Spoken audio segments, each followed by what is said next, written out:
நாராயண தீர்த்தருடைய அவதார தரங்கமே திருப்பதி பெருமாளை ஸ்மரிக்கிறது. இதை சிரவணம் பண்ற கேட்கிற அத்தனை பக்தாளுடைய மனசுல உள்ள பயங்களையும் போக்கும்.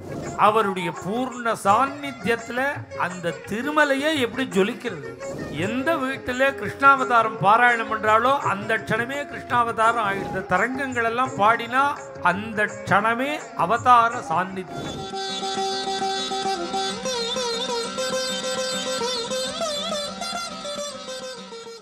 भयकारण विनाश भक्त मानस निवासा जय जय श्रीनिवास.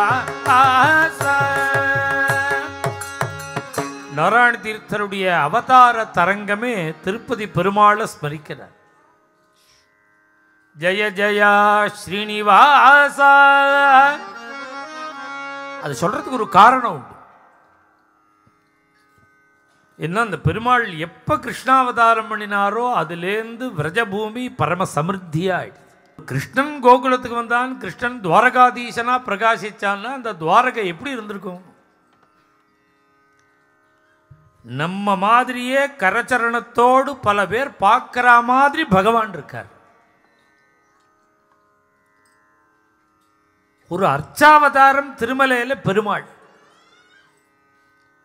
ஒரு அர்ச்சாவதாரம் திருமலையிலே ஸ்ரீனிவாசனாக பெருமாள் பிரகாசிக்கும் பொழுது அவருடைய பூர்ண சாநித்தியத்தில் அந்த திருமலையை எப்படி ஜொலிக்கிறது. தனி ராஜாங்கம்னா அது. எத்தனை பேருக்கு சம்பளம், இந்த ரோடு லைட்டு, அப்புறம் ஆகார வசதி, பிரசாதம், எத்தனை பேர் இருந்தாலும் தங்கிறதுக்கு கட்டடங்கள், ராத்திரியா பகலாடு தெரியல. எப்பொழுதும் 10 லட்சம் பக்தாள் இருக்கா திருமலையில். ராத்திரியும் இருக்கா பகல்லையும் இருக்கா. ஒரு அர்ச்சாவதார மூர்த்தியே இவ்வளவு சாநித்தியமா இருந்து ஸ்ரீயோட சோபையோட இருக்கும் பொழுது இதே பிரபு மனுஷனாக அவதாரம் பண்ணி துவாரகாதீசனா இருக்கும் பொழுது அந்த துவாரகை எப்படி இருந்திருக்கும், கோகுலம் எப்படி இருந்திருக்கும், பிருந்தாவனம் எப்படி இருந்திருக்கும், அந்த சம்பத். அதனால தான் அவதாரத்தில் அதை வச்சார். 2 தரங்கம் வைகுண்ட ரூபத்தோடு பகவான் அவதாரம் பண்ணினத்தினால அந்த ஜெய ஜெய ஸ்ரீனிவாசான்னு பகவான் பெருமாளை ஸ்தோத்திரம் பண்ணி, அதுவும் எப்படி சொல்ற, பயகாரண விநாச. ஏதோ இப்ப அவ அப்பா அம்மாவுக்கு வந்த பயத்தை போக்குற மாதிரி வந்தாலும் இதை சிரவணம் பண்ற கேட்கிற அத்தனை பக்தாளுடைய மனசுல உள்ள பயங்களையும் போக்கும். 2வது தரங்கம் அவதார தரங்கம். தமத்புதம்பா தேவக்கியாக.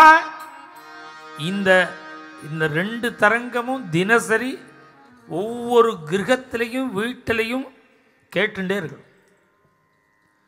ஏன் கேட்கணுங்கிறதுக்கு முடிஞ்ச உடனே சொல்றேன். தேவக்கியாக சிசுபாவமேத்ய பகவான் நாராயண ஸ்ரீபதி சர்வஜ்ஞான விபூதி महाविभूति सहिता तत्प्राक्तनै कर्मभिः आदित्येन्दु सहस्रकोटि सदृशा भासा गृहं भासयन् पित्रोः स्नेहसुधा महोदधि शशांकोयम हरिहि गीयते.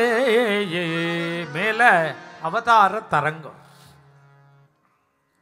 இந்த தரங்கத்தை கேட்கறதுனால என்ன பலன்? நம்ம சாஸ்திரங்கள்லாம் என்ன சொல்றது? பக்தி சாஸ்திரங்கள்லாம் என்னைக்கோ ராமாவதாரம் இல்லை, என்னைக்கோ கிருஷ்ணாவதாரம் இல்லை. எந்த கிரகத்தில் ராமாவதார கட்டம் பாராயணம் பண்றாலோ அங்க ராமாவதாரம் ஆயிடுது.